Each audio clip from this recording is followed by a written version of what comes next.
السلام عليكم ورحمة الله وبركاته. نحمده ونستعينه ونستغفره ونؤمن به ونتوكل عليه ونعوذ بالله من شرور أنفسنا من سيئات أعمالنا. من يهده الله فلا مضل له ومن يضلله فلا هادي له. ونشهد أن لا إله إلا الله وحده لا شريك له. ونشهد أن سيدنا مولانا محمدا عبده ورسوله. قال الله تعالى في القرآن العظيم والفرقان المجيد: أعوذ بالله من الشيطان الرجيم. بفضل بسم الله الرحمن الرحيم. يا أيها الذين آمنوا لا تقولوا راعنا وقولوا انظرنا واسمعوا وللكافرين عذاب أليم. قال نبينا صلى الله عليه وسلم: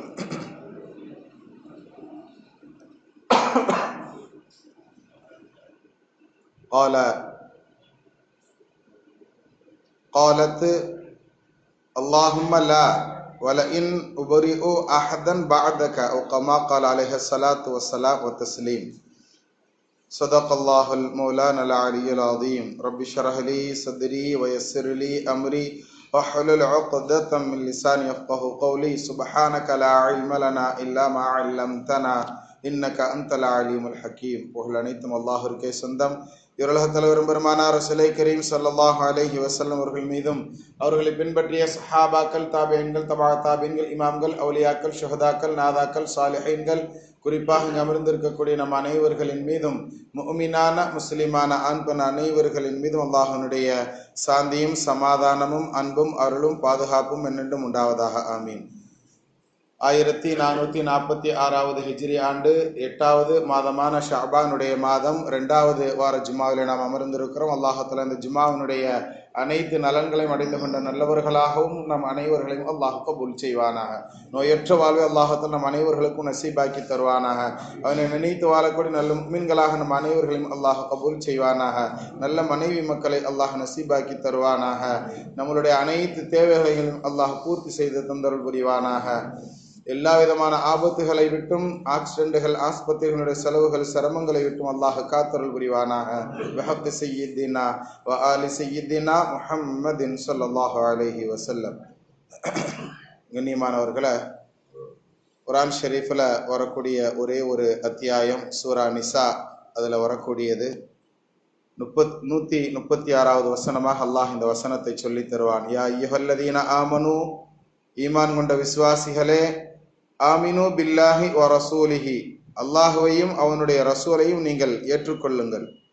வல் கிதாபில்லதி நஸல அலா ரசூலிஹி, அவனுடைய தூதரின் மீது இறக்கி வைத்த குர்ஆனையும் நீங்கள் ஏற்றுக்கொள்ளுங்கள்.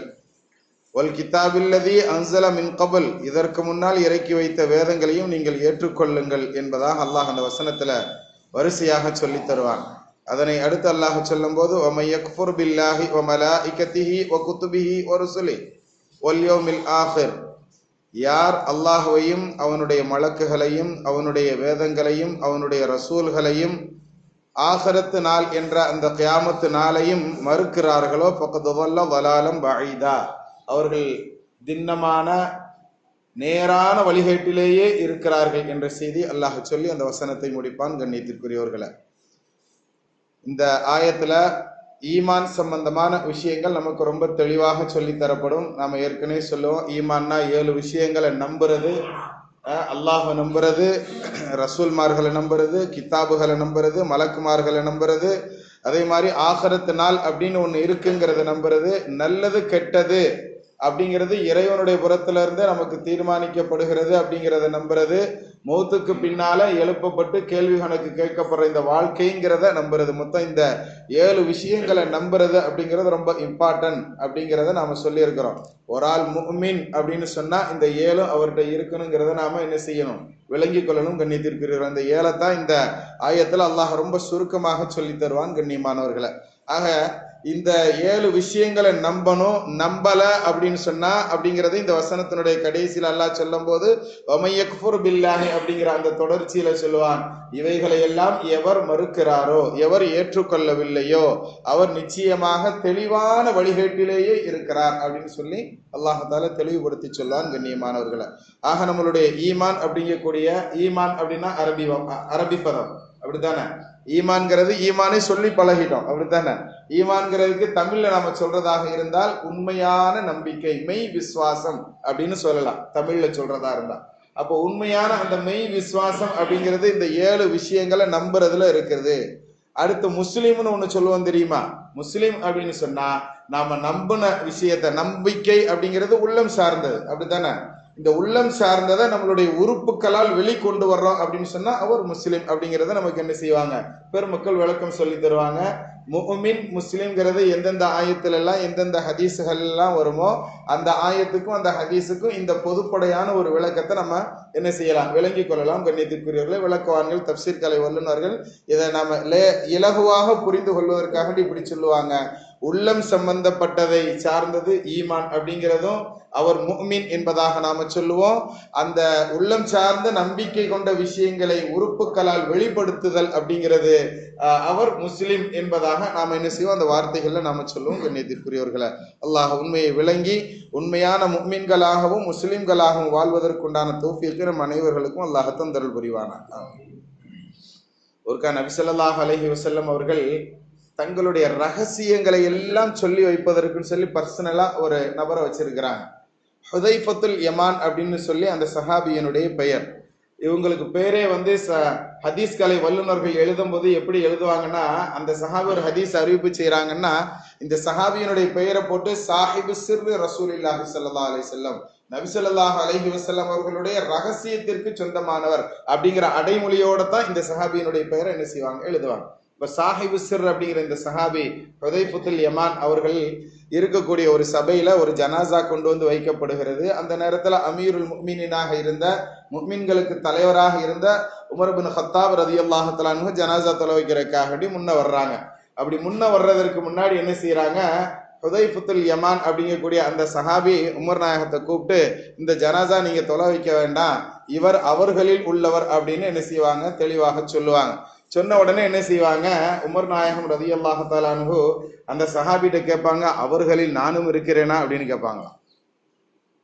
சாஹிபு சிர், ரகசியம் உடையவர்னு சொன்னமே, யார் யாரெல்லாம் முனாஃபிக்குகள், நயவஞ்சகர்கள் அப்படிங்கக்கூடிய பட்டியலை இந்த சஹாபிட்ட தான் நபி ஸல்லல்லாஹு அலைஹி வஸல்லம் அவர்கள் சொல்லி வைத்திருந்தாங்க. அப்ப அந்த அந்த அதாவது ஈமானில் குறை உள்ளவர்கள் அப்படின்னு சொன்னா நயவஞ்சகர்கள். இங்கு முஸ்லிம்களை பார்த்தால், நபி ஸல்லல்லாஹு அலைஹி வஸல்லம் பார்த்தா, சஹாபாக்களை பார்த்தா அவர்களிடத்துல ஒரு போன்று நடந்து கொள்வார்கள். சஹாபாக்கள் அல்லாத அவர்களுடைய கோஷ்டிகளை சாரும் பொழுது, அந்த யூதர்களை சாரும் பொழுது அவங்ககிட்ட என்ன செய்வாங்க, ஒரு மாதிரி பேசிக்கிடுவாங்க. இப்படி 2 முகம் உடையவர்களாக இருந்த அந்த மனிதர்களுக்கு தான் என்ன செய்வாங்க, நயவஞ்சகர்கள் அப்படின்னு நம்ம என்ன செய்வோம், தமிழ்ல சொல்லுவோம். இப்ப இந்த மனிதர்களில் உள்ளவர் தான் இந்த ஜனாசா, இவருக்கு நீங்க தொலை வைக்க வேண்டாங்கிற அந்த செய்தி சொல்லப்படும் பொழுது, அந்த மாதிரி நபர்கள்ல நானும் இருக்கிறேனா அப்படிங்கிறத உமர் நாயகம் அவர்கள் கவலையோடு கேட்ட செய்தி நமக்கு என்ன செய்யப்படுகிறது, ஹதீஸ்களில் பதிய வைக்கப்பட்டிருக்கிறது. கண்ணியத்திற்குரியவர்களை, எதற்காக நாம சொல்றோம்னா, நாம் உள்ளம் சம்பந்தப்பட்ட நம்பிக்கை உடையவர்களாக இருக்கிறோம் இல்லையா, அந்த 7 விஷயத்தை நம்பி இருக்கிறோம். இந்த 7 விஷயத்தினுடைய நம்பிக்கையில் குறை இருந்தால் நம்மகிட்ட அந்த பழக்கம் வந்துடும். எந்த பழக்கம் வந்துடும் சொல்றாங்க, நயவஞ்சகத்தினுடைய பழக்கம் வந்திருக்கு என்பதாக அடையாளம் என்று நமக்கு பெருமக்கள் சொல்றாங்க. அதனாலதான் உமர் நாயகம் கேட்டாங்க, நான் அந்த ஆட்கள்ல இருக்கிறேனா, அந்த நயவஞ்சகர்களுடைய பட்டியலில் என்னுடைய பெயர் இருக்கிறதான்னு சொல்லுங்கன்னு கேட்டதாக விளக்கம் சொல்லக்கூடிய பெருமக்கள் சொல்லுவாங்க. கண்ணியத்திற்குரியவர்களை, அதே மாதிரி இன்னொரு இடத்துல வந்து நபியினுடைய மனைவியர்களில் மிக பிரபல்யமான மனைவியராக இருந்த உம்மு சல்மா ரலியல்லாஹு தஆலா அன்ஹா, அவங்கள பத்தி நாம எல்லாம் பிரபல்யமாக கேள்விப்பட்டிருப்போம். இந்த பெண்மணி இடத்துல நபி ஸல்லல்லாஹு அலைஹி வஸல்லம் அவர்கள் தங்களுடைய மனைவியான அவங்ககிட்ட ஒரு செய்தியை சொன்னாங்க. இன்னமின் அஸ்ஹாபி மல்லா யரானி பஅத அன் உஃபாரிகஹு, சில தோழர்கள் இருக்கிறாங்க என்னுடைய தோழர்கள்ல, அவங்க என்னை விட்டு பிரிஞ்சிட்டாங்க அல்லது அவர்களை விட்டும் நான் பிரிந்து விட்டால் அதற்கடுத்து அவங்களை நான் சந்திக்கவே மாட்டேன் அப்படின்னு நபி ஸல்லல்லாஹு அலைஹி வஸல்லம் சொல்லுவாங்க. அது ஒரு சில சஹாபாக்கள் அது என்ன காரணம் என்னங்கிறதெல்லாம் அது தனிப்பட்ட விஷயங்கள். அது அந்த ஒரு ஹதீஸை பத்தி பேசணும்னு சொன்னால நம்ம என்ன செய்யலாம், விரிவாக நாம சொல்லணும்னு சொன்னா மணிக்கணக்கில் பேசலாம். அது அந்த சஹாபாக்கள்கிட்ட இருந்த சில குணங்கள்னாலேயோ அல்லது சில செயல்கள்னாலேயோ அவங்களை நான் சந்திக்க மாட்டேன்னு சொன்னாங்களா, அல்லது இதுக்கடுத்து உலகத்துல சந்திக்கிறதுக்கு உண்டான பாக்கியம் இல்லை அப்படிங்கிற மாதிரி சொன்னாங்களாங்கிறதுலாம் வேறுபட்ட கருத்து. ஆனால் அந்த ஹதீஸ்ல வரக்கூடிய தெளிவான வாசகம், என்னை விட்டும் அவர்கள் பிரிந்து விட்டால், என்னை விட்டும் பிரிந்து சென்று விட்டால், அல்லது நான் அவங்களை விட்டு மௌத்தா போயிட்டா இனிமேல் அவர்களை கியாமத் நாளையிலும் கூட நான் பார்க்க முடியாதுங்கிற மாதிரி உண்டான கருத்து பொதிந்த ஹதீஸ் என்பதாக பெருமக்கள் சொல்லுவாங்க. அப்ப இந்த ஹதீஸ உம்மு சல்மா நாயகிட்ட நபி ஸல்லல்லாஹு அலைஹி வஸல்லம் அவங்க சொன்னதுனால உமர் நாயகம் என்ன செய்வாங்களாம், அப்பப்ப கேட்பாங்களாம், அந்த சந்திக்க மாட்டேன்னு சொன்னாங்களே நபி, அந்த ஆட்கள்ல நானும் இருக்கேனான்னு கேட்பாங்க. தங்களுடைய ஈமான அப்பப்ப என்ன செஞ்சுக்கிட்டே இருந்திருக்கிறாங்க, சரி செய்து கொண்டே இருந்திருக்கிறார்கள் உமர் நாயகம் ரலியல்லாஹு அன்ஹு என்பது நமக்கு இது போன்ற நிகழ்வுகளில் இருந்தெல்லாம் நமக்கு தெரிய வருதா இல்லையா? முனாஃபிக்குகளுடைய பட்டியல நான் இருக்கிறேனா, நபி என்ற பேச மாட்டேன்னு சொன்னாங்களே, அதான் நபி எவர்களிடத்தில் சந்திக்க மாட்டேன்னு பேச மாட்டேன்னு சொன்னாங்களோ அந்த நபர்கள்ல நான் இருக்கிறேனான்னு சொல்லி ஒவ்வொரு இடத்திலும் தன்னை சரிபார்த்து கொண்டே இருக்கிறார்களே, அந்த சரிபார்த்தல் என்பதும் ஈமானிய பண்பு என்பதாக நமக்கு சொல்லி தர்றாங்க பெருமக்கள். இப்போ நம்மளிடத்துல நாம செய்யக்கூடிய ஒவ்வொரு செயல்களின் மூலமாகவும் இதனால நபியை நாம சென்றடைய முடியுமா, அல்லாஹை நாம் சென்றடைய முடியுமான்னு சின்ன சின்ன விஷயங்களாக இருந்தாலும் அதன் மூலம் நாம் நம்மை சரிபார்த்து கொண்டே இருக்க வேண்டும் என்பதும் இது போன்ற நிகழ்வுகளிலிருந்து நமக்கு தெரிய வருகிறது. கண்ணியத்திற்குரியவர்களை கைர் அல்ஹம்துலில்லாஹ். அடுத்து இந்த நம்மளுடைய ஈமான நாம சரியாக பாதுகாத்து கொள்ளணும் அப்படின்னு சொன்னா அந்த நம்மளிடம் இருக்கக்கூடிய அந்த நம்பிக்கை என்பது சரியான முறையில் இருக்கிறதா இல்லையா அப்படிங்கிறத நம்மை நாமே சரிபார்த்து கொள்ளணும். அப்படின்னு சொன்னா சில குணங்கள் நம்மளிடத்துல இல்லாமல் இருந்தால்தான் நாம் சரியானவர்கள், நம்மளுடைய ஈமான் முழுமையாக இருக்கு அப்படிங்கிறத நாம விளங்கி கொள்ளணுங்கிறதுக்கு ஒப்பாக நிறைய ஹதீஸுகளை நமக்கு என்ன செய்யறாங்க, பெருமக்கள் விளக்கமாக சொல்லி தருவார்கள். கண்ணியத்திற்குரியவர்களை அதுல நபி ஸல்லல்லாஹு அலைஹி வஸல்லம் அவர்கள் சொல்லும் பொழுது அருமையாக சொல்லி தருவாங்க, சக மனிதர்களோட நாம இருக்கும் பொழுது இங்க ஒரு மாதிரியாகும். எப்படி நம்ம அந்த முனாஃபிக்குகளை பத்தி சொன்னோமோ, சூரா பக்கரா ஆரம்பிக்குது. ஆரம்பத்துல குர்ஆன் ஷரீஃபினுடைய பெரிய சூரா அல்ஹம்து சூராக்கு அடுத்து உண்டான ரெண்டாவது சூரான்னு நாம பிரபல்யமாக அறியப்படக்கூடிய பக்கரா சூரா.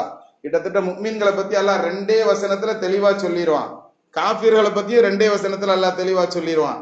ஆனா 15 வசனங்களுக்கு அல்லாஹால நீளமாக சொல்வது இந்த 2 முகமுடையவர்களை பற்றி தான் சொல்லுவான்.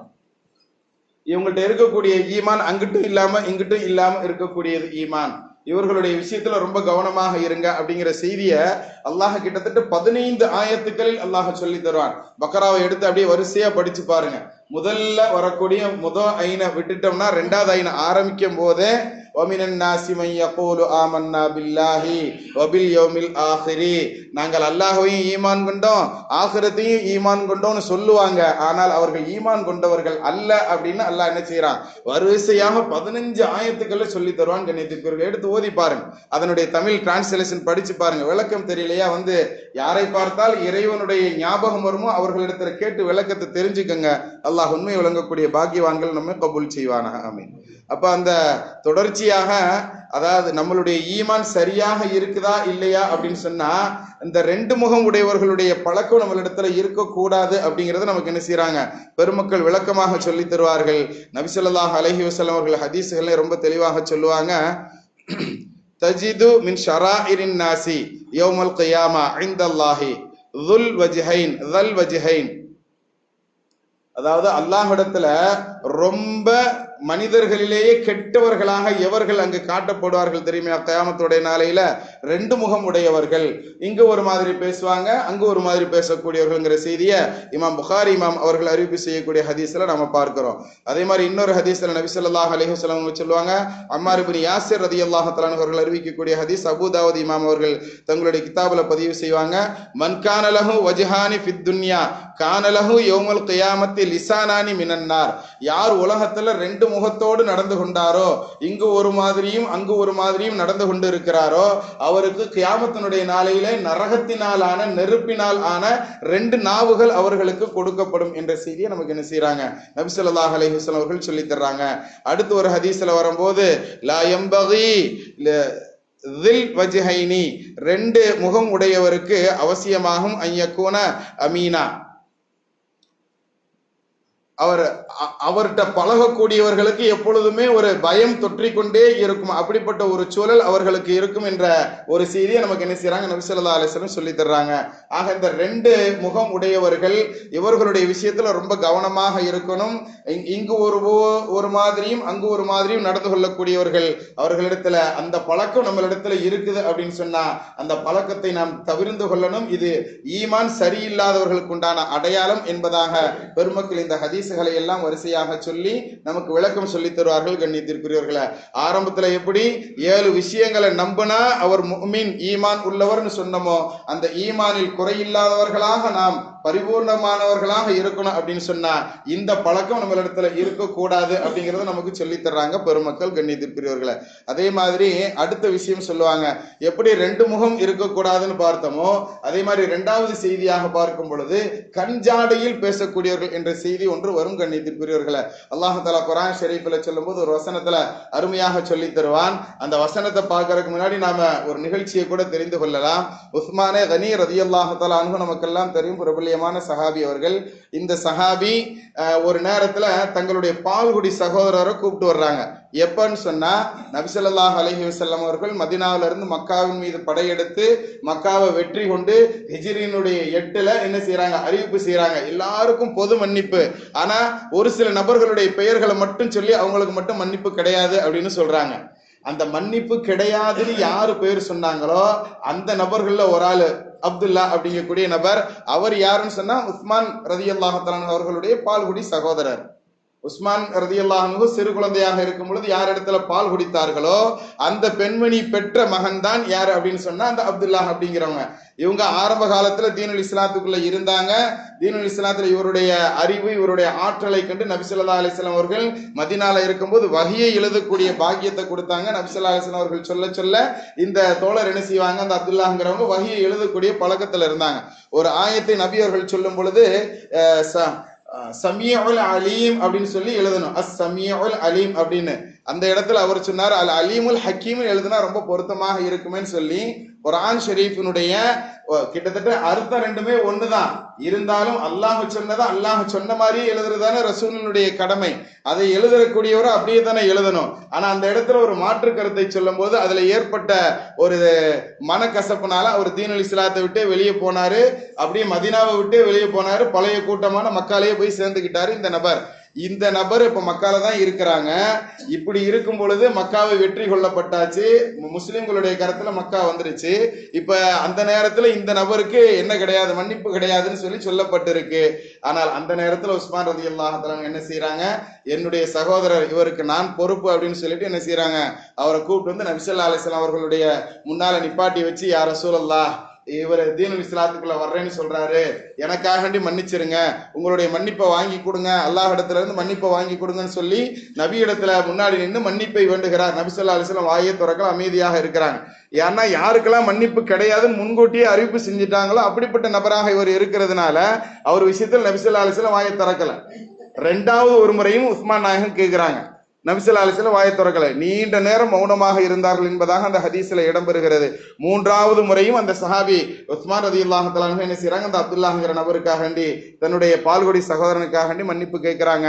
நீண்ட நேரம் மௌனத்திற்கு பின்னால் நபி ஸல்லல்லாஹு அலைஹி வஸல்லம் என்ன செய்றாங்க, அவர்கிட்ட பையத்து செஞ்சாங்க, அவருடைய கரத்தை பிடித்தார்கள். இனிமேல் நான் பொய் சொல்ல மாட்டேன், இனிமேல் நான் என்ன செய்ய மாட்டேன், அது எதெல்லாம் மார்க்கத்துல தடை செய்யப்பட்ட விஷயமோ அந்த விஷயங்களை எல்லாம் சொல்லி இனிமேல் இதெல்லாம் செய்ய மாட்டேன், அல்லாஹ் ஒருவன் என்பதை ஏற்றுக்கொள்கிறேன், முகம்மது என்பதாக என்னை நபியாக நீ ஏற்றுக்கொள்ளுங்கிற இது போன்ற விஷயங்களை எல்லாம் கையை பிடிச்சு அந்த 2 பேருடைய கரமும் பற்றி பிடித்த நிலையில் இது போன்ற விஷயங்களை ஒப்பந்தம் வாங்குவதற்கு பெயர் தான் பையத். இது போன்று நடந்தது என்பதாக நமக்கு ஹதீஸ்ல வரும். இதெல்லாம் முடிச்சிட்டு அந்த தோழர் எழுந்து போனதற்கு பின்னால் நபி ஸல்லல்லாஹு அலைஹி வஸல்லம் அவர்கள் இருந்த தோழர்களை பார்த்து சொன்னார்கள், நான் ரொம்ப நேரம் மௌனமாக இருந்தேன், நீங்க அதிலேயே விளங்கிக்கிட வேண்டாமா, இணைய இப்படி நிர்பந்தப்படுத்துறீங்கன்னு நபி ஸல்லல்லாஹு அலைஹி வஸல்லம் கேட்டான்.